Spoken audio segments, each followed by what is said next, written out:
Hola familia, ¿cómo están? ¿Todo bien? ¿Todo en orden? ¿Todo correcto? Con el gusto de saludarlos en otro programa más. Y fíjense que, pues antes de empezar, espero que les haya ido bien en su año nuevo y que se le hayan pasado bien con sus familias, sus seres queridos. Y pasa algo en el cierre del año interesante. Incluso pasó el Día de los Inocentes, el 28 de diciembre justamente, en donde Gloria Trevi interpone una denuncia contra Sergio Andrade. Entonces, la verdad es que en Twitter, y lo que mucha gente llegó a pensar que iba a ser una tendencia y que iba a rebasar fronteras y que esto se iba a ser un tema bastante polémico, resulta ser que no tuvo tanto impacto socialmente hablando, y no creo que tenga nada que ver las fechas, sino que la misma gente en un panorama más amplio tiene muy poca credibilidad en este sentido, y era como un poco absurdo que Gloria Trevi demandara a Sergio Andrade por las acusaciones que yo en este programa les explicaré. Sin embargo, pasó el 28 de diciembre. Pues bueno, muchas personas estuvieron a favor y empezaron a decir qué bueno que ya alzó la voz, ya te habías tardado, te tardaste muchos años. Pero en realidad, y yo les quiero decir que esto tiene también un motivo y un trasfondo más allá de. Mucha gente dijo, lo está haciendo por alzar la voz. En algún aspecto digo, si en el tema de personal lo está haciendo por eso, qué bueno por ella. Y que se libere, y que ya hable, y que se haga justicia para que puedan encerrar al señor Sergio Andrade, que nunca debió haber salido de prisión, para serles muy honesto. Pero en realidad va un poquito más allá, porque en California justamente le levantaron una denuncia a María Raquel Portillo, a Gloria Trevi y a Sergio Andrade. Esto fue porque la ley de California cambia y le da la oportunidad a víctimas en las cuales ocurrieron algunos sucesos en California a que se pueda volver a abrir un expediente, o sea, que no expire. Y pues obviamente le levantaron 2 denuncias anónimas, y la gente empieza a decir, no, es que fue Alina Hernández y la otra persona no sabemos quién fue. Sé que fue una de las hermanas de la Cuesta, Karina Yapor no puede ser, porque Karina Yapor ya fue indemnizada por $1,000,000 por Sergio Andrade, y por esa razón salió de Chihuahua. Pero justamente la fecha y el plazo en California era hasta el 31 de diciembre para este tipo de denuncias y de acusaciones. Y viene la sorpresa de que Gloria Trevi, María Raquel Portillo y Sergio Andrade reciben una segunda denuncia más. Es decir, antes de que expirara el 31 de diciembre en California, alguien más se enteró que tenían hasta el 31 y dijeron, vamos a denunciar. Y los vuelven a denunciar en California a María Raquel, Gloria Trevi y Sergio Andrade. Es decir, tienen 2 denuncias ya en California, una hecha por Alina Hernández y una de las hermanas de la Cuesta, aparentemente. Y la segunda denuncia que acaba de ser ya, de hecho, ya lo destapó la revista Rolling Stones. Y esto me hace pensar, más allá de lo que ustedes opinen, y me llama mucho la atención, y voy a puntualizar en el tema de las coincidencias. Después de la denuncia en California, la primera denuncia, que supuestamente son anónimas, sale el podcast de María Raquel. Y después sale la serie de Ella Soy Yo de Gloria Trevi. Y después sale el podcast de Liliana Solera de Regueiro. Justamente después de esta denuncia en California, la primera denuncia, llamémoslo así. Yo no sé si el equipo de abogados de Gloria Trevi le dijeron, se te viene otra denuncia más. Y evidentemente reaccionó rápido, y pues Gloria Trevi contrademanda a Sergio Andrade. Esto es una contrademanda. Los voy a poner un poco en contexto. Aparte, también quiero invitarlos a que se queden en todo el programa, porque vamos a tocar puntos muy importantes. Uno, lo que es la nueva denuncia. Por eso en el título del programa le puse la guerra de las denuncias. Vamos a ver lo que es la primera denuncia, la segunda denuncia, que es la que acaba de ser, la que digamos hoy sale a la luz a través de esta revista, los Rolling Stones. Pero sí les quiero decir, fue interpuesta antes del 31 de diciembre, que era el plazo que tenía las víctimas para denunciar. También dentro del programa vamos a tocar un tema bien interesante. Esto lo platicamos con un psicólogo. Esta información es de un profesional, yo simplemente a ustedes se las comparto, que cuál es la diferencia de víctima a victimario en un cuadro enteramente psicológico, en un análisis psicológico.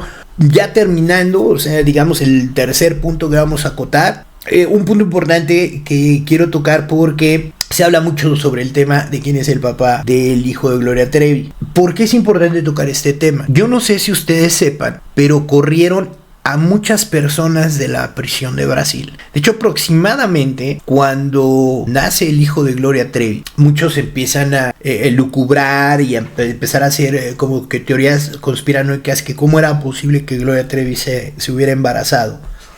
Y el problema pasa y radica en que empiezan a haber varias teorías. Una, pues que le daban semen a través de leche caliente de un reo de la prisión de Brasil. La otra es que se había inseminado ella misma con una pluma Bic. Y bueno, pues muchas personas empezaron a hacer como que estas teorías de cómo Gloria Trevi se pudo haber embarazado en la prisión de Brasil. Y Gloria Trevi dijo, no, es que a mí abusaron de mí. Y por esta razón sonó demasiado, se volvió bastante mediático. Y hubo un corredero de personas, corrieron a muchísimas personas. La policía de Brasil estaba muy molesta por lo que estaba pasando y querían respuesta, sobre todo porque habían corrido a muchos de sus compañeros. Hicieron pruebas de ADN aproximadamente a más de 75 policías de la prisión de Brasil. Tal es así el punto que interfiere la Interpol. La Interpol interfiere y dice, a ver, espérame, nos vamos a llevar pruebas para saber quién es el padre de ese niño. Entonces, si tú quieres saber la intervención que tuvo la Interpol en la prisión de Brasil para saber quién era el verdadero padre del hijo de Gloria Trevi, quieres saber todo lo que pasó con las personas que corrieron en la prisión por la declaración del abuso sexual que Gloria Trevi dijo en su momento a los medios de comunicación, si quieres saber la diferencia en un cuadro psicológico de qué es víctima, qué es victimaria, y quieres saber qué está pasando con la nueva denuncia en California contra Gloria Trevi y qué es lo que puede pasar, no solamente contra Gloria Trevi, aclaro, María Raquel Portillo y Sergio Andrade. Entonces, ese es tu programa. Y vamos a empezar primero analizando qué es lo que está pasando legalmente en este momento en California. Entonces reportan que Gloria Trevi es demandada por ser presunta cómplice de Sergio Andrade y Gloria Trevi enfrenta una demanda en Estados Unidos alegando su presunta complicación en los abusos cometidos por Sergio Andrade. Después de que Gloria Trevi presentara una denuncia contra su ex-manager Sergio Andrade por presunto abuso sexual en su juventud, ahora la cantante estaría enfrentando una demanda por complicidad. Según el medio de los Rolling Stones, dos mujeres demandaron a Trevi en Estados Unidos, pues aseguran que fueron abusadas sexualmente por Sergio Andrade en complicidad con Gloria Trevi. Pero ¿qué dice exactamente la demanda contra Gloria Trevi? Según un informe de los Rolling Stones y la información filtrada a los medios de comunicación, la cantante Gloria Trevi se enfrenta a una demanda en Estados Unidos presentada por demandantes cuya identidades se mantienen anónimas. Alegan que el artista fue cómplice de abusos perpetrados por su entonces manager Sergio Andrade, siendo parte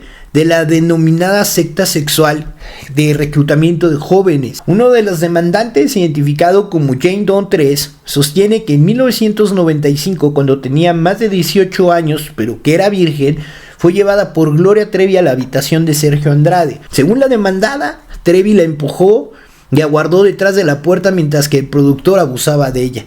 La víctima afirma que la amenazó, indicándole que si se resistía, su hermana sería expulsada del grupo, poniendo fin a sus aspiraciones artísticas. Este patrón de abusos se habría repetido en diversas locaciones. Además, sostiene que Trevi, junto con la empresa de Connection Americans Imagine Entertainment Inc., habrían encubierto los maltratos, ordenando abortos y prohibiendo a las víctimas comunicarse con otras personas. Según la demandante, fue obligada a participar en actos sexuales grupales donde Gloria Trevi se unió voluntariamente y con entusiasmo, tocando a otras mujeres y niñas por su propia voluntad, sin necesitar de ningún tipo de instrucción. Otra de las denuncias de Jane Doe 4 afirmó haber sido reclutada por Mari Boquitas en 1991 cuando tenía 23 años y trabajaba como modelo. Sufrió abusos físicos cuando Andrade descubrió que le ocultó una invitación a una fiesta. Las víctimas sostienen que Gloria Trevi utilizaba amenazas de suicidio como forma de parte de presión. Además, las tensiones llevaron a una de ellas a intentarse quitarse la vida en 1996 al encender un tanque de gas en Cuernavaca. Gloria Trevi presenta también a su vez una demanda contra Sergio Andrade por presunto abuso sexual. Y así Gloria Trevi ha presentado una contrademanda contra su exrepresentante Sergio Andrade en el Tribunal Superior del Estado de California. Según informó el despacho legal Brown Rudnick LLP, la contrademanda consiste con nuevos cargos, incluyendo agresión sexual e imposición intencional de angustia emocional, en respuesta a una demanda presentada el año pasado por dos mujeres contra Trevi y Andrade por acusaciones de abuso sexual. O sea, en este caso es Aline Hernández y una de las hermanas de la Cuesta. Pero asimismo Gloria Trevi, representado por Camille M. Vázquez, quien fue el ex representante legal de Johnny Depp en el caso contra Amber Heard, ha expresado su determinación de buscar justicia y responsabilizar a los culpables según un comunicado con la firma legal. El comunicado señala que Gloria Trevi ha decidido emprender estas acciones legales para arrojar la luz sobre las presuntas irregularidades y garantizar que prevalezca la verdad. A lo largo de muchos años han optado por guardar silencio sobre el terrible abuso sufrido a manos de Andrade para evitar revivir las horribles experiencias y, lo más importante, para proteger a sus hijos y a su familia. También la actriz presenta una contrademanda con gran tristeza debido a los continuos ataques y acusaciones falsas en su contra. Según ella, en sus palabras citadas en un comunicado dijo: "He elegido tomar esta acción legal para luchar por la justicia y enviar el mensaje de lo que estos actos tan atroces no deberían de ser tolerados. Nadie debería de tener que pasar por lo que yo viví y estoy decidida a responsabilizar a las y los culpables por sus acciones". La abogada Vázquez destacó la fuerza y el valor de Gloria Trevi al dar un paso hacia adelante y presentar esta contrademanda, y asegura que está completamente preparada para presentar este caso y buscar justicia en nombre del artista. Estos son los dos panoramas legales. O sea, estamos hablando de la primera denuncia, que fue el año antepasado, y la segunda denuncia, que es a finales de este año. Aclaro, ellos tenían para presentar esta denuncia en California, esta segunda denuncia de estas dos personas anónimas, hasta el 31 de diciembre. Por lo tanto, quiero pensar que la denuncia que están haciendo, esta segunda denuncia contra María Raquel Portillo, contra Gloria Trevi, contra Sergio Andrade, es presentada mucho antes de la contrademanda de Gloria Trevi. Ojo con esto, y es bien importante. Ahora, ¿qué es lo que pasa en este caso? Evidentemente, en un contexto mediático, hay muchas personas que se han inclinado hacia Gloria Trevi, ya sea María Raquel Portillo, por la popularidad que ha destapado su podcast y sus argumentos, etc. Aclaro que esta segunda denuncia y demanda es presentada por dos personas anónimas. Lo quiero aclarar. Karina Yapor ya no puede demandar. Ella ya fue indemnizada por $1 millón. Entonces, no puede ser Aline Hernández y no puede ser una de las hermanas de la Cuesta que está presentando esta demanda. Ok, son otras dos personas. ¿Qué ocurre y qué ha pasado mucho cuando tocamos este tema en específico? Mucha gente me dice, sé empático con las víctimas. Otras personas me dicen, no, pues tienes razón, es que esto no está bien. Pero quiero poner primero en un contexto. En este programa yo solamente voy a hablar con bases profesionales. ¿Sí? Vamos a olvidarnos del fanatismo, vamos a olvidar a qué equipo le vamos. Vámonos a analizar qué es el significado de una víctima, qué es el significado de un victimario. Una víctima de violencia es aquella que experimenta una agresión física o psicológica de otra persona o entidad que afecta su cuerpo, mente y vulnera sus derechos y su vida cotidiana. Del lado opuesto está el victimario, que por estos medios violentos y perversos ejerce una agresión y somete a una persona fuera de los códigos étnicos y normativos en distintos grados, incluso hasta causar la muerte. La agresión no solamente se ejerce contra la víctima, sino contra su entorno, es decir, repercute en todas las personas relacionadas. Un ejemplo son los casos de desaparecidos en México, en los que los familiares y amigos también sufren y se convierten en víctimas en un segundo grado o en un segundo plano. Y esto debe destacarse para no minimizar la resonación de la violencia en el entorno familiar y social. Entonces, por ejemplo, el señor Alfredo Guerrero Tapia, profesor e investigador de la División del Sistema de la Universidad Abierta de la Facultad de Psicología de la UNAM, en una línea de su análisis al respecto, Guerrero Tapia ha concluido que las víctimas desarrollan sentimientos y deseos de venganza, mismo que emergen si no hay una fórmula de justicia y de confianza. En toda acción violenta a estos sentimientos, de ahí que históricamente se haya creado la institución jurídica para contenerlas. Asimismo, las víctimas se sienten desamparadas y desprotegidas. Con respecto a los niños, las instituciones jurídicas son insuficientes para atender todos los episodios de violencia intrafamiliar. En un infante agredido desarrolla una especie de inhibición patológica que en algunos casos representa un caldo de cultivo para que ingrese posteriormente el crimen organizado. Otro aspecto a analizar importante es que por años se ha dedicado a analizar estas condiciones en muchas facultades de psiquiatría y de psicología, y las víctimas de violencia y el victimario es el que se relaciona con el trauma que deja una situación en particular, o sea, un punto de quiebre. Pero quienes son violados en su niñez, en específico, esta agresión generaliza una cuya magnitud no se refleja en las estadísticas, queda como una secuela difícil de superar, o sea, tienden a tener un desempeño sexual deficiente en su vida adulta. Incluso es complicado ayudarlos con terapia, pues hay una memoria en el cuerpo y una resimbolización que no deja de surgir. Un complejo proceso documentado ampliamente, pero que hasta la fecha no ha sido entendido cabalmente por los estudios, es el síndrome de Estocolmo. O sea, una identificación de afecto que se siente de la víctima a su victimario.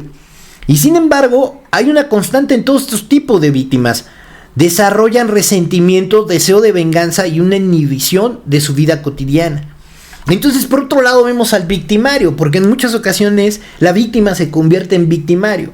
En muchas opiniones de especialistas, el victimario es un individuo que se ha vuelto perverso, o lo han vuelto perverso, porque se encuentra inmerso en una condición social que se nutre de todos los tipos y escala de violencias propicios a este comportamiento. Es decir, tienen un grado de perversión y de alienización generado por una desregularización de las instituciones.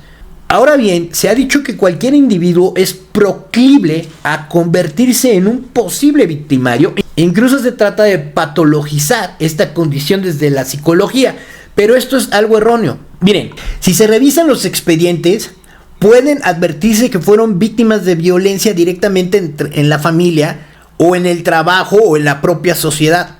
En el caso intrafamiliar y escolar, las víctimas son adultas, o sea, padres, profesores o directivos.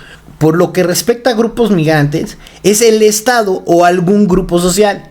Muestran un perfil variado con un denominador común, o sea, reportan acciones perversas. Entonces, en este contexto social, al extenderse la violencia a espacios de la vida pública y familiar, incluso íntima, hay que preguntarse de dónde está su origen. Como muchos estudios se han percatado que se ha naturalizado. De hecho, se ha hecho costumbre para muchos de ellos. Y esto es bastante grave, porque si la relación que se establece entre el individuo y la fórmula, lo piensas bien, las viviendas a partir de un estatus de violencia se crean y se activan en forma permanente, mecanizando al individuo, como en un sistema de defensa que se convierte en una vida cotidiana y social y en un problema que no se puede remontar a corto plazo. Entonces, en el contexto, por ejemplo, los mexicanos, las instituciones sociales se han ido degradando sobre el sistema de justicia, y cuando este se pierde, la credibilidad y las demás instituciones, o sea, religiosas, familiares, políticas y educativas, y también tienen poder para regular la vida social y aflorar la violencia. Esta situación que se vive en México desde 1988 cuando se dio un viraje en el modelo de desarrollo. Además, las políticas públicas para enfrentarlas y disminuirlas no se dirigen realmente a centralizar el problema y fortalecer las instituciones. Según la Universidad Autónoma de México, el fenómeno se incrementó a partir de que el Estado se retiró del espacio público y así canceló una normativa de regularización de la vida pública en ámbitos fundamentales. Estos son 3 factores básicos: político, social y familiar. Hay estudios concluyentes en lo que se plantea en este momento en el Estado, se reitera sus responsabilidades sociales. Se rompe toda norma y comienzan las imposiciones de un sujeto sobre los que se consideran más débiles, y en este contexto es donde se debe buscar al responsable. Entonces, esto es el concepto analizado desde un psicólogo profesional del UNAM sobre cuál es el tema de la víctima y el victimario. En muchas ocasiones, patológicamente, se pueden convertir en victimarios y ellos pueden hacer el mismo daño, pero lo pueden normalizar y pueden llegar a sentir que no está mal. Y también en este caso estamos viendo un síndrome de Estocolmo bastante marcado y puntualizado en muchas de las integrantes, pero al perder el desapego del controlador, al perder el desapego de la figura de autoridad, va perdiendo fuerza sobre la persona dominada. Esta persona dominada empieza a tener su propio criterio. Sí es importante, y yo siempre lo he dicho, que las víctimas tienen que digerir y analizar, pelear su propio duelo para poder tratar de superarlo. Pero esto es muy complicado, esto no es nada sencillo. Estamos hablando de temas y de puntos de quiebre en la psicología que marcan tu vida. Sin embargo, estas víctimas que se convierten en victimarios, en algunas ocasiones suelen disfrutar de replicar las agresiones que ellos sufrieron. Básicamente funciona cuando la víctima se enamora de su victimario y normaliza todo y lo empiezan a replicar. Cuando ya lo empiezas a replicar, es por eso que se considera le llaman clan aquí, para llamarle bonito, pero en realidad esto ya no era un clan, ya era una secta, porque ya tiene matices de índole sexuales, ya hay una sexualización, ya hay un tema de participación entre todos, ya hay una ideología comunal en un concepto de hacer crecer la especie, y por eso el Señor las embarazaba todas.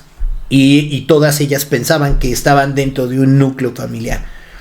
Todo lo que fuera una amenaza, evidentemente lo hacían a un lado, incluyendo a sus familias. Por eso muchas de ellas años se dejaban de hablar. Por ejemplo, Karina ya por un año sin hablarle a sus padres, hasta que sus padres se enteran que su nieto está en un hospital con alto grado de desnutrición.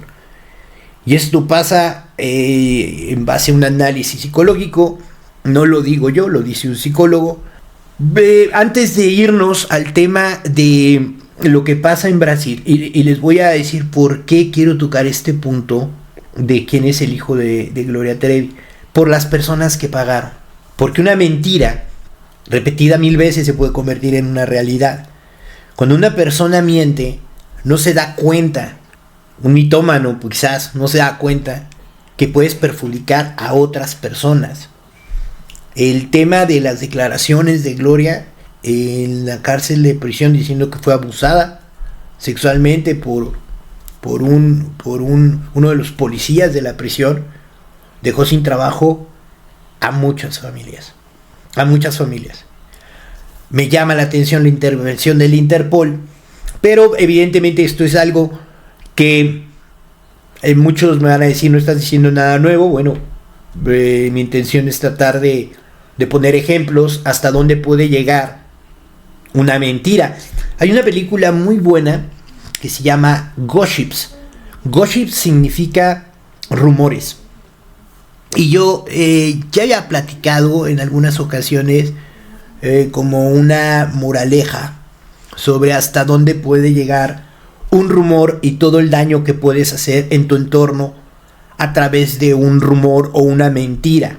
Y lo voy a platicar de nuevo para la gente que se está suscribiendo a este canal y que se está incorporando a esta nueva familia de Pocho TV. Y es una reflexión muy interesante, porque llega una señora en un pueblo, literalmente un pueblo, imagínense, visualicen como el viejo oeste. Llega una señora a la carnicería y llega y le dice al carnicero: señor carnicero, por favor, deme 1 kilo de carne. Entonces el carnicero le dice: ok, perfecto, le está preparando su kilo de carne. Y la señora llega y le dice: ¿sabes qué? No, mejor dame 2 kilos de carne por la maldición. Entonces el carnicero se queda: ¿cómo por la maldición? Dice: no, prefiero tener más carne por la maldición. Entonces la señora se sale de la tienda, de la carnicería, y entonces llega otro cliente, y cuando pide, le dice: oye, el carnicero le dice: oye, yo te recomiendo que pidas más carne, porque ya viene la maldición.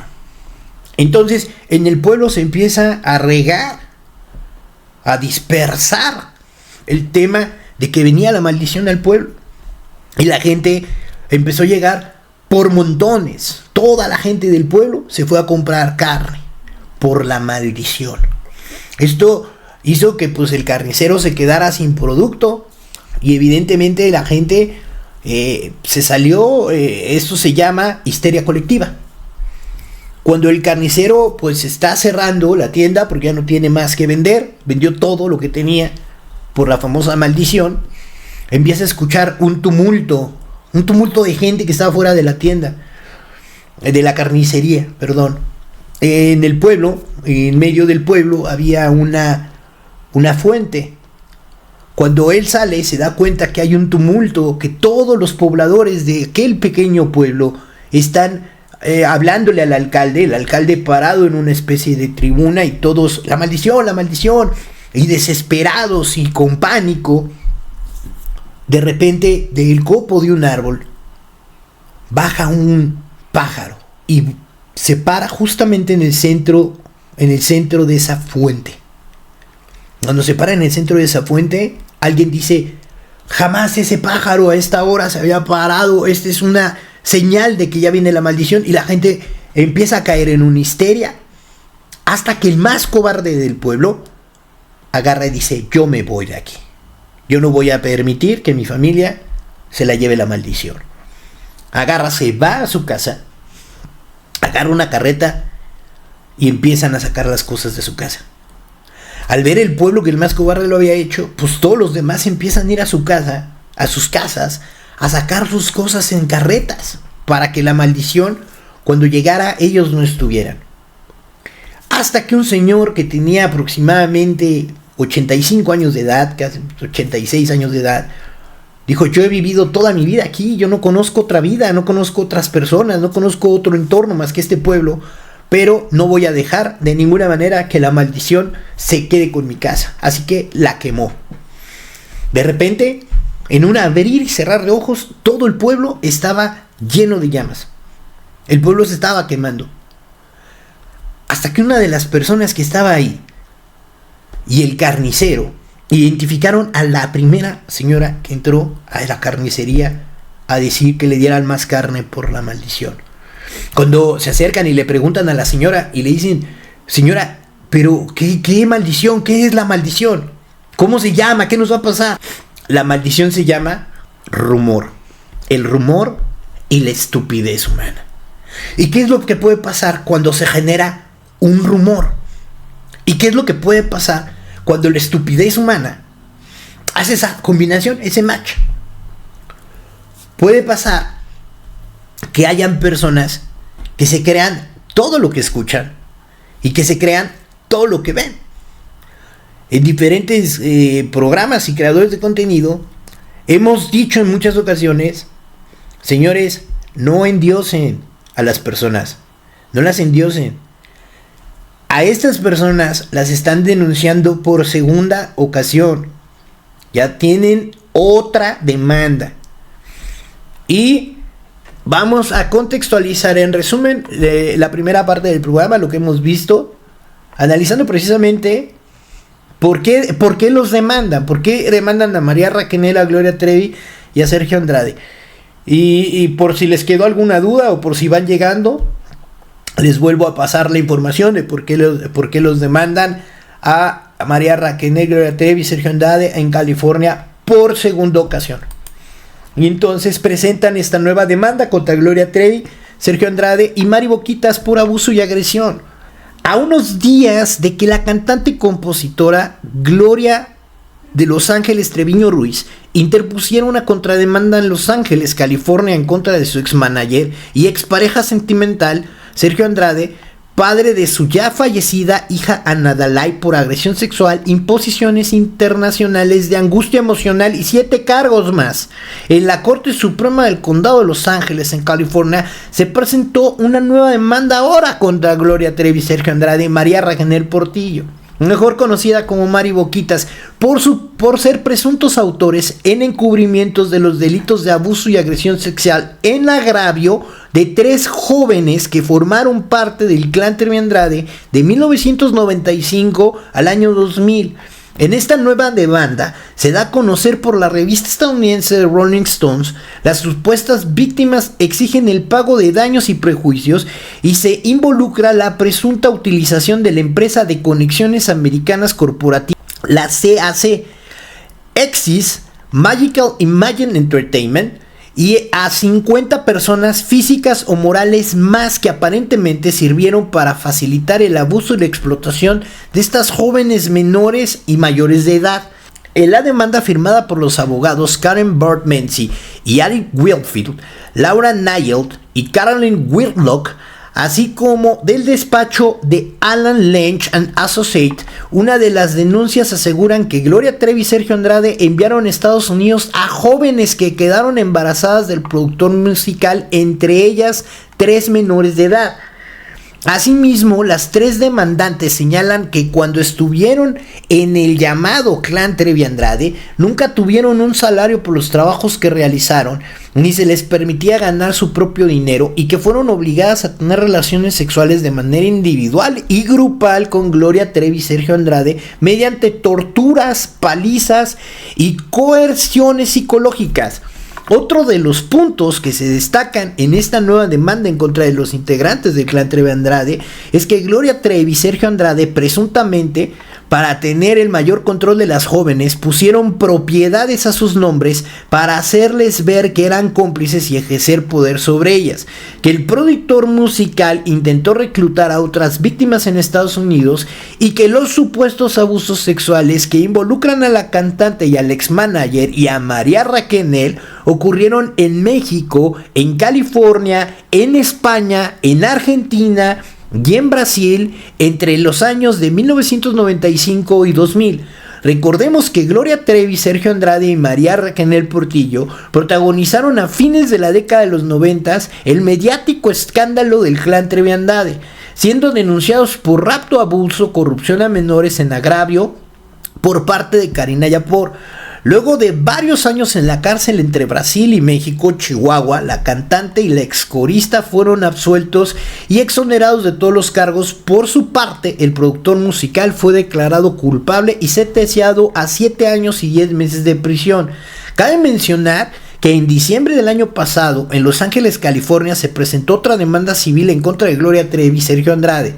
2 de las denunciantes anónimas también aseguraron haber sido parte del clan Trevi Andrade cuando tenían 13 y 15 años de edad, pues con el engaño de que se convertirían en famosas, presuntamente fueron abusadas. Al parecer, la cantante convenció a los jóvenes para unirse al programa de capacitación musical de su exproductor musical, al promocionarlo como una oportunidad de élite para crear estrellas, y las víctimas también dicen que Gloria Trevi las preparó para convertirlas en esclavas sexuales, y que gran parte de los abusos ocurridos en el condado de Los Ángeles es donde se señala la demanda. Hasta el momento, Trevi no ha comentado nada sobre la nueva demanda en su contra, así como a Sergio Andrade y a María Raquenel.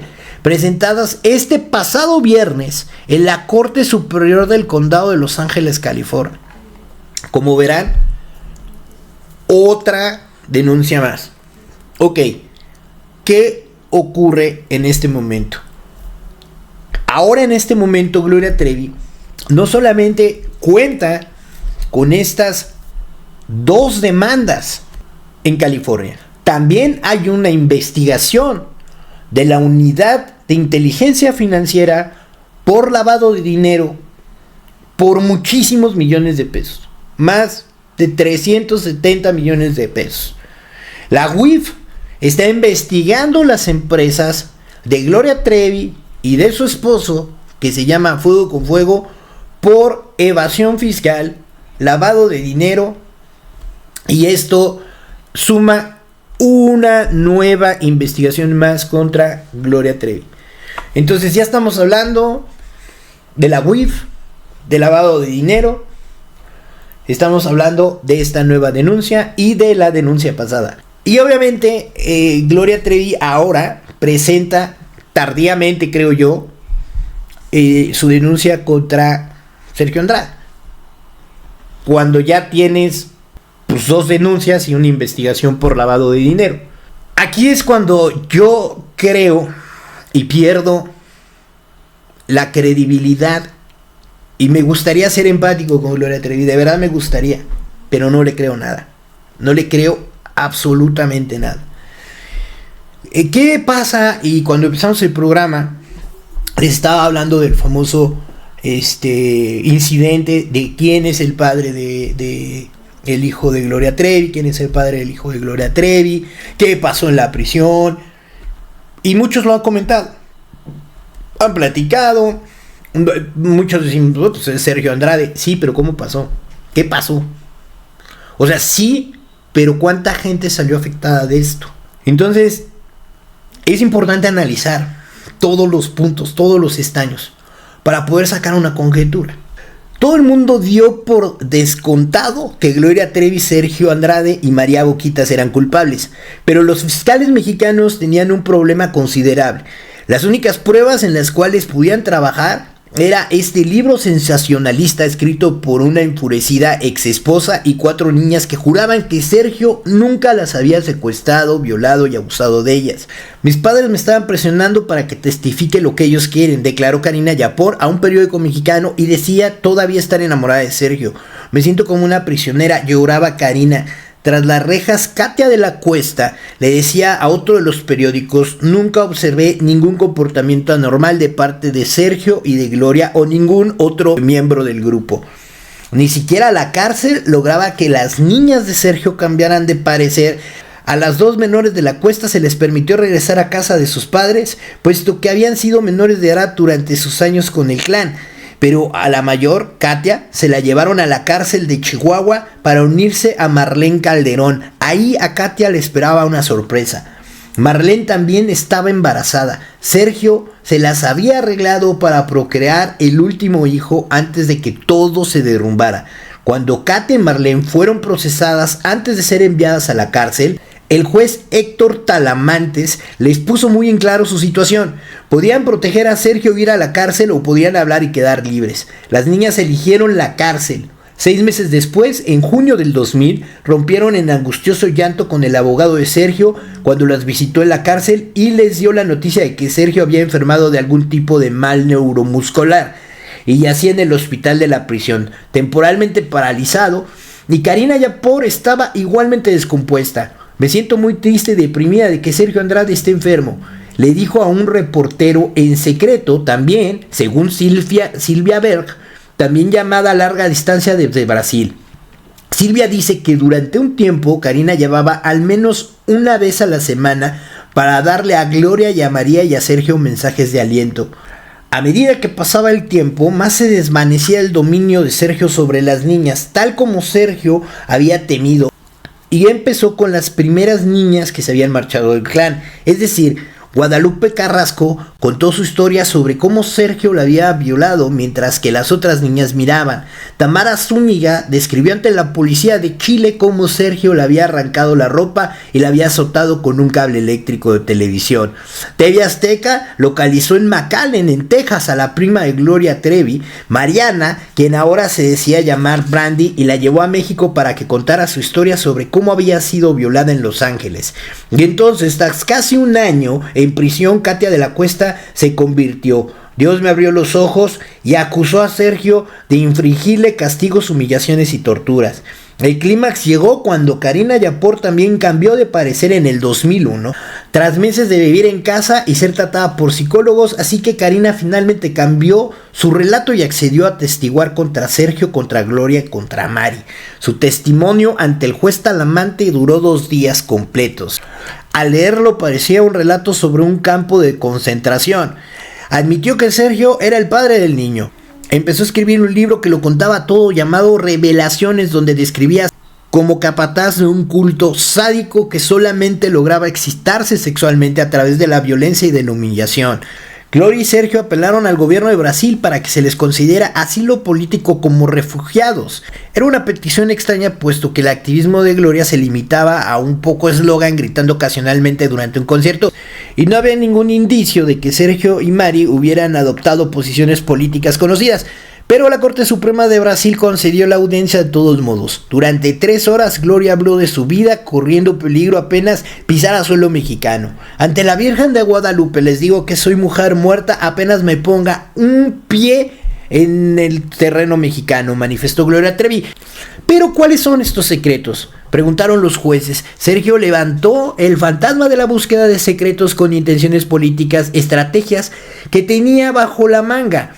Su hermano como blanco y a Sergio y a Gloria como inocentes atrapados en el medio. Pero ni siquiera su hermano intentó acoger a esta defensa. Gloria reveló tan solo y dijo que Ricardo Salinas Pliego, el dueño de Televisión Azteca, había tratado de contratarla ofreciéndole $1 millón a nombre suyo a su cuenta en las Islas Caimán. Entonces, ¿y por qué la vida de Gloria Trevi no había estado en peligro antes y ahora corría peligro en México? ¿Por qué habría Salinas de estar preocupado por ella ahora cuando ella estaba desacreditada y contaminada dentro de un escándalo, y no antes, cuando tenía su propio programa en directo todas las noches y podía haberlo expuesto sin ningún problema y sin censura? Su petición de asilo fue denegada y se hicieron planes para su extradición inminente del trío. Fue entonces cuando Gloria, en una carrera dedicada al escándalo y a la provocación, reveló su más grande sorpresa. De alguna forma, sin visitas conyugales y después de pasar 2 años en el pabellón femenino de una prisión de máxima seguridad, quedó embarazada rápidamente. Se extendió la noción de que el padre del hijo era Fernandinho Beiramar, el más connotado narcotraficante brasileño, quien hace poco tiempo había sido capturado en Colombia durante un asalto al campamento selvático de sus protectores de la guerrilla de izquierda, y tan pronto llegó a prisión de Papuda, Beiramar le hizo a Gloria un ofrecimiento público de pagarle $10,000 por una única presentación en privado. Gloria declinó la oferta y no quiso dar ningún otro dato sobre su misterioso embarazo, pero sus abogados emprendieron inmediatamente una toma para los medios. Gloria había sido violada en serie cuando estaba presa, dijo su abogado. Los guardias de prisión rutinariamente entraban a la celda, la amarraban y la violaban. La policía, sin embargo, lanzó una investigación y se devolvió en contra de esta teoría. Insistían en que Trevi se había impregnado con un semen de Marcelo Borelli, un desprestigiado gángster brasileño detenido en el pabellón masculino, según algunos informes de la policía. Trevi había elegido a Borelli porque estaba destinado a morir y tenía garantizado marchitarse en prisión por haber torturado y violado a una niña de 3 años de un rival. Con Borelli fuera de escena, Trevi nunca tendría que preocuparse de que se le apareciera ya como hombre libre y le solicitara una tajada de su fortuna familiar. El informe de la policía aseguraba de que Trevi había llevado a escondidas bolsitas de semen de Borelli camufladas en un vaso de leche tibia para mantenerla más o menos a temperatura del cuerpo. Trevi se había inseminado con una jeringa que había confeccionado a partir de una pluma Entonces Borelli mismo dijo que en una respetada revista brasileña que él era el padre del misterioso niño, según Borelli. Así que Gloria tenía mucho interés en quedarse en Brasil y no ser deportada a México. El Tribunal Supremo llevó a cabo una audiencia especial para que Trevi no corriera más peligro si revelaba la identidad del padre. A pesar de eso, se rehusó incluso confirmar el reencuentro de su abogado en cuanto a las violaciones. La razón de tanto secreto, ¿cuál era? El Tribunal Supremo llevó a cabo una audiencia especial, pero Trevi dijo que corría demasiado peligro si revelaba la identidad del padre. Se rehusó incluso a confirmar el reencuentro de sus abogados en cuanto a las violaciones. La razón de tanto secreto, fortuna, vulnerabilidad. Dijo mientras que estuviera en la cárcel estaba a merced de los guardias y cuando fuera dejada en libertad el padre del niño podría asegurar que las relaciones sexuales que habían sido por consentimiento y solicitar al menor la custodia legal o parcial. Pero si ella moría, él entonces tendría derecho a todo su dinero, de modo que no hablaría. Sin embargo, la policía brasileña intentó otra forma de poner la prueba de su historia.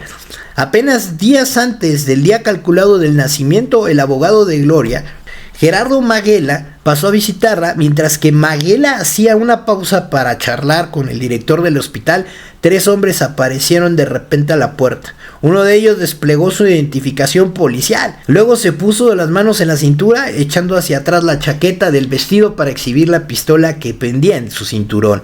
Necesitamos extraer líquido amniótico de Trevi, dijo el oficial, aparentemente asumiendo que el abogado era un empleado del hospital. No le diga para qué es. Queremos hacer pruebas confiables del ADN del niño antes de que nazca. ¡Ah, ya!, exclamó Maguela. ¡Ah, ya!, exclamó Maguela. A la vez que se incorporaba a su humanidad del sofá, categóricamente dijo: no, es anticonstitucional, es una invasión de su privacidad. Los policías no sabían que era su abogado. ¿Quieren una invasión?, preguntó el oficial. Tengo afuera una camioneta llena de policías. Nos tomaremos el hospital por la fuerza si es necesario. Por todas partes aparecieron teléfonos celulares y todo el mundo empezó a marcar. Maguela marcó el número del Tribunal Supremo de la lista de su memoria. El director del hospital, agitado, llamó al Ministerio de Salud. Pronto Maguela exclamó: ¡ja!, y le entregó su teléfono celular a uno de los policías. La Corte Suprema había concedido un aplazamiento. La policía le entregó bruscamente el teléfono a Maguela y salieron con sus compañeros. Adiós, dijo gimiendo Maguela, y luego repitió victorioso: oh Deus Demu. Pero la victoria fue fugaz. Al cabo de una semana, el 18 de febrero, nació Ángel Gabriel Trevi. La policía brasileña se apoderó de la placenta y 75 guardias de prisión se ofrecieron para que les hicieran pruebas de ADN de paternidad. Sin embargo, solamente era necesaria una muestra de sangre. Fue entregado voluntariamente y el padre, dicen los investigadores, era Sergio Andrade. En lugar de aceptar las pruebas científicas, Gloria continuó batallando contra estas. Llegó incluso a presentar ella misma una historia de violación relatada en su memoria de su libro Gloria por Gloria. Ella es la víctima de violación de los derechos humanos, aseguraba Gloria, y su hijo era otra víctima, obligado a vivir con ella en una mugrosa prisión brasileña. Continuaría luchando por su asilo, pero ya no tendría tantos beneficios. Ahora lo haría por su hijo. Mari Boquitas, por otro lado, se acostumbró pacíficamente a la vida en prisión y tras años de actuar como capataz de la niña de Sergio, empezó a enseñar danza y aeróbicos en el reclusorio. Sergio, entre tanto, estaba ocupado cometiendo otro error crucial en sus esfuerzos por evitar una larga sentencia en prisión en México. Después de rehusarse férreamente a cualquier entrevista con TV Azteca, accedió a aparecer en Deadline, en la cadena de NBC, sin darse cuenta que NBC respaldaba financieramente a TV Azteca. Así que TV Azteca puso a Deadline en contacto con Mariana Brandi, la bella prima de Gloria Trevi. El episodio de Deadline resultó incriminador. Se centraba en los recuerdos llorosos que tenía Brandi de la violación y las golpizas, encontrados con trozos de diálogos con su agresor, Sergio Andrade, y trataba de explicar las diferencias entre un pederasta y un tipo al que simplemente le gustaban las niñas pequeñas. Así que TV Azteca pudo transmitir extractos, dejando escasas dudas en las mentes de los mexicanos de que Sergio era un monstruo. Incluso después de su curioso giro de sucesos, Mariana de repente retiró la acusación en contra de Sergio y desapareció. La policía de McAllen, Texas, ya no daba con su paradero y tampoco la ubicaron los abogados de TV Azteca que ya le habían representado. ¿Se dan cuenta?, exclamaría Sergio. Eso comprueba lo que les he estado diciendo todo el tiempo. Y entonces, precisamente cuando parecía que el trío se preparaba para una larga batalla en las cortes, Gloria abandonó súbitamente la petición de asilo. Tras bambalinas, al parecer, una estrategia secreta de los abogados de Gloria y Sergio empezaron a dar resultados en privado. Se dieron cuenta de que Sergio tenía pocas o ninguna posibilidad de evadir una condena considerable. Lo perdimos, dijo confidencialmente uno de los propios abogados de Sergio. Es un hijo de la gran puta, debo de confesar, pero en cuanto a Gloria y a Mari, para ellas todavía había una pequeña esperanza. Los abogados habían sido persistentes en sus opiniones de que lo mejor para ellas era desvincularse de Sergio, declararse víctimas de su manipulación mental y así quedarían libres. Pero Gloria había rehusado tajantemente hacerlo. Así que en el transcurso de los años previos habían visto cómo todas las niñas de Sergio, cuando quedaban aisladas de él durante un tiempo, perdían gradualmente su interés. Entonces, ¿qué tal si convencemos a Gloria de regresar a Chihuahua? El argumento que utilizaron con Gloria era uno de los que sabían ellos. Hazlo por Ángel Gabriel. En Chihuahua no tendrás que compartir celda con otra reclusa y tendrás calefacción y aire acondicionado y su familia podrá visitarlo más a menudo. Incluso Ángel Gabriel podrá irse a vivir con su abuela y visitar a Gloria con frecuencia. Lo que sus abogados se decían el uno al otro, no obstante, era que si lograban que Gloria estuviera alejada de Sergio durante el mismo tiempo que las otras niñas, se iba a desadoctrinar. Quizá ella también cambiaría de parecer, así que el 22 de diciembre del 2002, Gloria abandonó su petición de asilo y accedió a regresar a Chihuahua. Estaré mejor en México que en Brasil, manifestó Gloria. Finalmente se terminó la novela. El magistrado Nilson Naves, presidente del Tribunal Supremo de Brasil, y unos cuantos meses más tarde María Raquenel, también regresó voluntariamente a Chihuahua. Sergio, sin embargo, permaneció en Brasil y siguió peleando contra su extradición. Los abogados de Gloria estaban muy equivocados. Gloria no cambió de padecer en cuanto a Sergio después de 6 meses de separación. Le tardaron 10 meses. El primer indicio aparente del comienzo de octubre del 2003 fue cuando el periodista del Diario de México logró la primera entrevista con la estrella extraditada, mientras que su hijo jugaba detrás de su madre en el reservado para visitar. Gloria insistía que era inocente y que, como en los viejos tiempos, soltaba algunas de sus expresiones alocadas e inmensamente sonoras. Por el momento más revelador se presentó cuando el periodista le preguntó abruptamente a Gloria sobre Sergio. Gloria debía haber sabido que le preguntarían esto, era inminente, pero de todos modos al parecer la tomó por sorpresa. Gloria estaba acostumbrada a utilizar sus propias peroratas y sus bromas para controlar el ritmo de la entrevista. No estaba acostumbrada a que, de cara a sus afirmaciones extravagantes y sus explosiones de humor obsceno, los periodistas se mantuvieran con una determinación en las líneas de cuestionamiento. Entonces, ¿cómo te sientes ahora acerca de Sergio Andrade? Gloria tuvo que pensar antes de responder. Y tras una larga pausa dijo: lo siento, es lo que sentiría cualquier persona que estuviera en esta situación. De cualquier modo, ¿él no es alguien especial para usted?, insistió el reportero. ¿Por qué 3 años atrás usted misma me dijo que era una persona para quien usted verdaderamente amaría incondicionalmente? Y ahora me está diciendo que para usted él es igual que cualquier otra persona. Para comenzar, Sergio estaba en Brasil, no está acá. Está viviendo su vida y tiene su prometida, tiene su esposa. No sé con quién se quedará, no sé si terminará con su esposo, con su prometida o qué hará. No tengo ni idea. Y así mismo no volvió a hablar nada de él. Sergio se repartiría su amor con todas esas partes. Entonces, en octubre del 2003, Gloria regresó al lugar que más le gustaba, las portadas de la revista, pero esta vez en una versión española en People, la revista que primero le había dado la credibilidad internacional como de costumbre y otra vez la regresaba. Esta portada estaba jugando con Ángel Gabriel, tenía una sonrisa alegre y su figura parecía muy sexy y lista para pasarla como siempre. Su hijo es la viva imagen de Sergio Andrade y no se puede negar eso. Así que Gloria anuncia su esperanza por lanzar otro almanaque que se parezca en una novela basada en su propia vida. Gloria, Sergio y Mari todavía encaraban un juicio en Chihuahua por violación, secuestro y corrupción de menores. El fiscal de la Ciudad de México todavía estaba en proceso de decidir si seguiría adelante con el caso basado en las acusaciones de Aline de años atrás, pero esta vez dice Gloria que Televisa había encontrado una astuta forma para que ella pudiera enviar sus diálogos desde la cárcel. Imagínense, la audiencia sería enorme. Así que unos días, esa misma semana, la corte brasileña había tomado una decisión definitiva. La última apelación de Sergio había sido negada y sería extraditado a México en menos de 60 días. Llegaría la Navidad, estaría de regreso en Chihuahua y otra vez cerca de Gloria. Pero cuando el periodista de la revista People le preguntó que cómo se sentiría ver a Sergio otra vez, el brillo de Gloria se apagó de repente. Sí reconoció que Sergio probablemente era el padre de su hijo, como si estuviera ciega ante el hecho de que sus acusaciones de violaciones habían sido la causa de que 2 oficiales de prisión perdieran sus puestos de trabajo y que había dado pie a un frenesí de sospechas. Ahora que admitía voluntariamente que había tenido relaciones con uno de los guardias a cambio de tiempo privado con Sergio en uno de los recintos de reuniones entre clientes y abogados. Así pues, que seguramente está emocionada, le preguntó el periodista, ahora que Sergio regresa a México y pronto estarán juntos. No, respondió Gloria.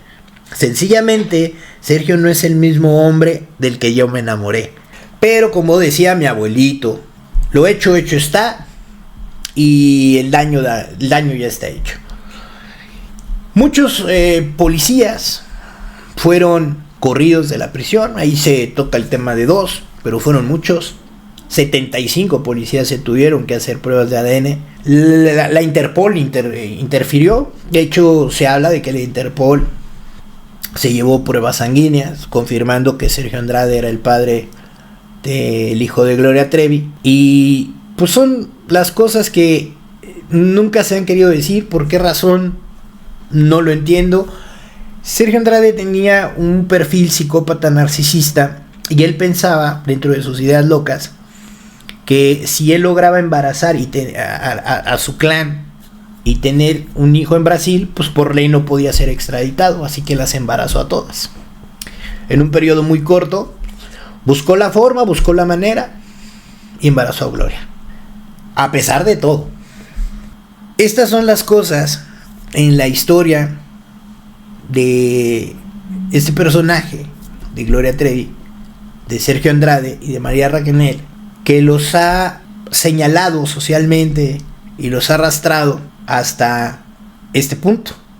Podrán salir personas que me digan, vamos a empatizar.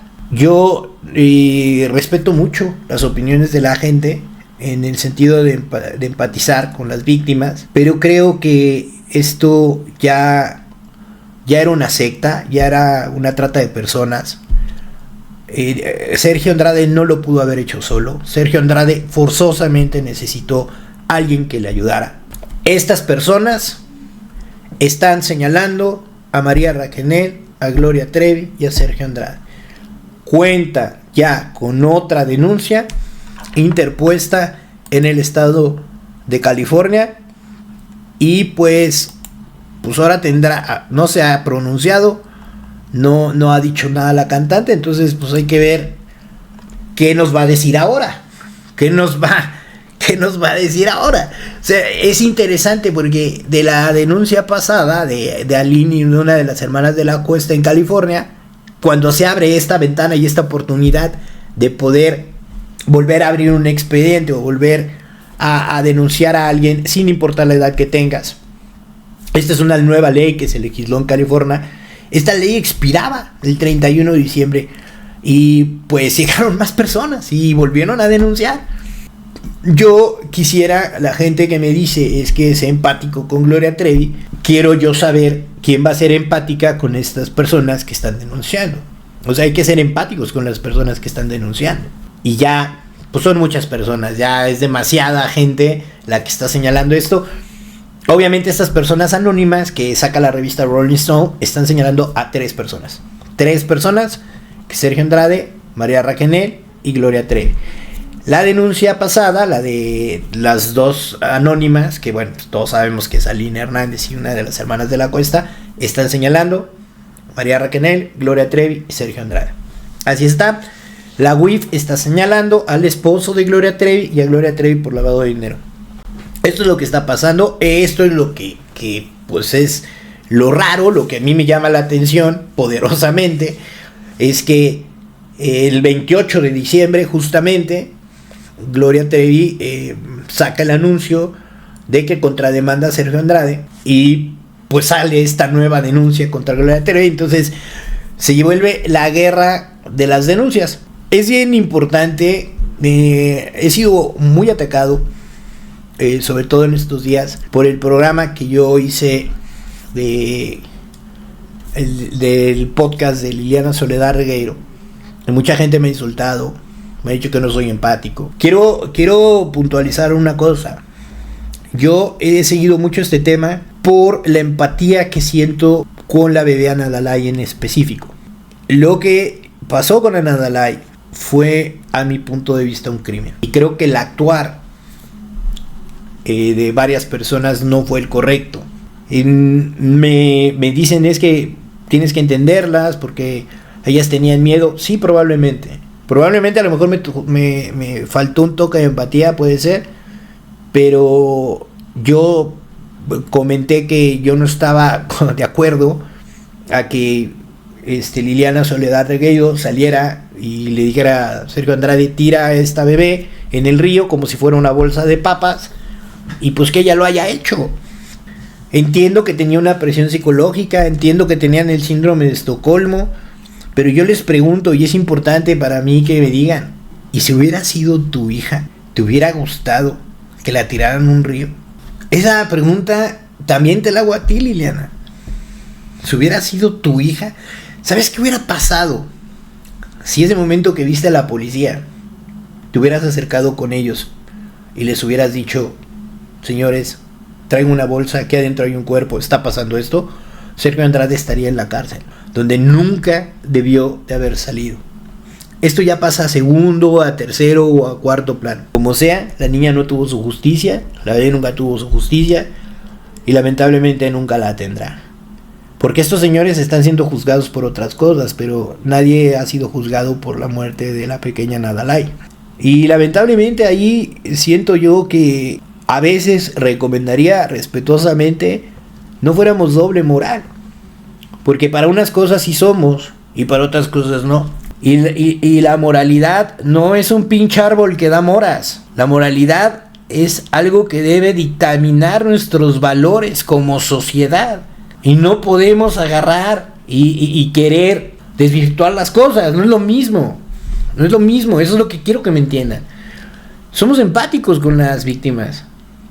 Pero no está bien el delito de lo que le pasó a la niña. Ese es el punto. Ya no quiero redundar más porque estoy fastidiadísimo del tema de Liliana Regueiro. Y les vengo a dar la nota porque pues evidentemente es una nota, es una exclusiva. Muchísimo más allá de la contrademanda de Gloria Trevi, que la verdad la misma sociedad no le o sea, dice, cabrón, es como si Joseph Goebbels hubiera demandado a Adolfo Hitler. No le encuentro sentido. Por más que me digan, siguen saliendo cosas. Me han criticado un chingo por los programas que he hecho de Gloria Trevi, pero siguen saliendo cosas que más soportan mis comentarios y mis programas. Más. Ahora díganme, por favor, ¿con qué me van a salir con esta nueva denuncia? ¿Que no es cierto? Ahora, ¿qué me van a decir? ¿Que no es cierto? Pues obviamente van a seguir saliendo más y más personas. El grupo Kidoki también. O sea, sería una larga lista de personas que fueron destruidas por este psicópata narcisista de Sergio Andrade. Pero él no actuaba solo, es lo que quiero que me entiendan. Él tenía algo bajo su manga que se llamaba lavado de cerebro. Y habían solamente dos personas que le lavaban el cerebro a esas niñas. Y eran Gloria Trevi y María Raquenel. ¿Quién se arrepintió? ¿Quién creo yo que se arrepintió? María Raquenel. en su último proceso en prisión. O sea, ella como que salió más.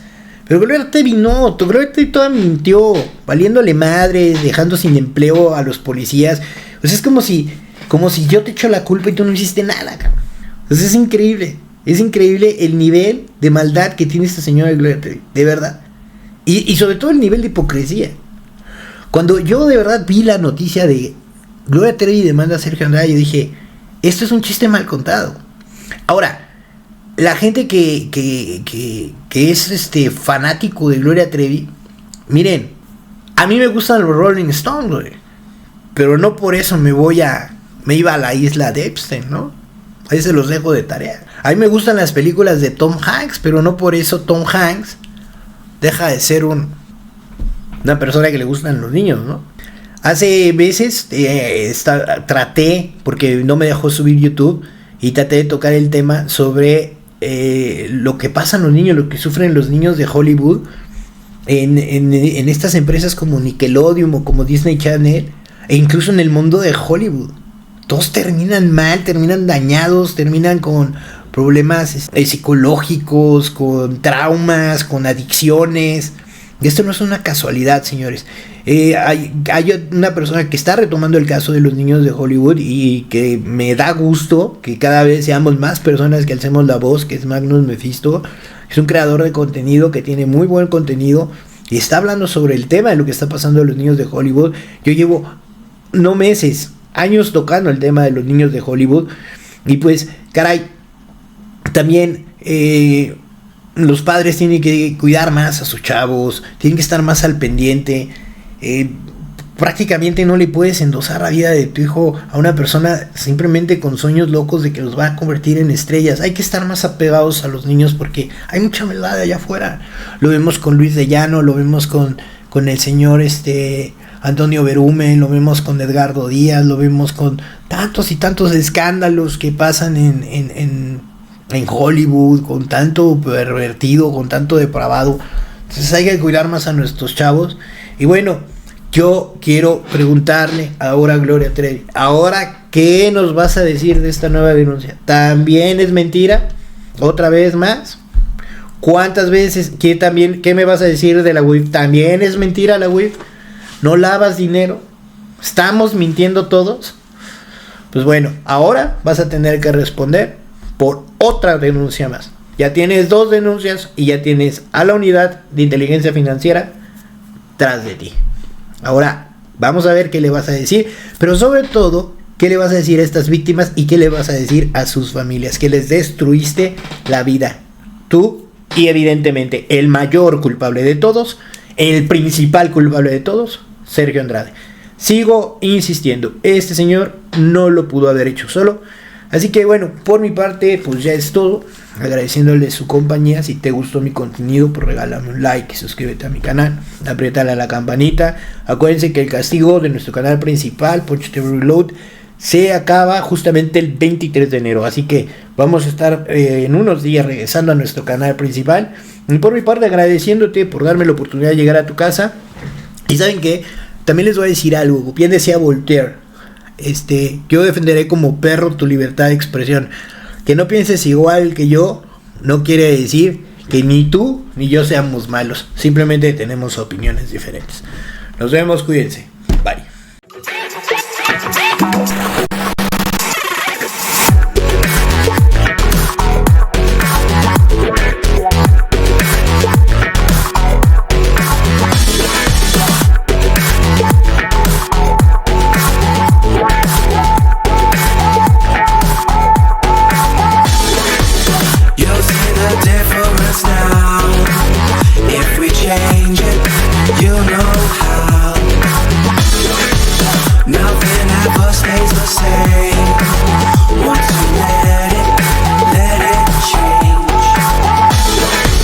It's like a family tree.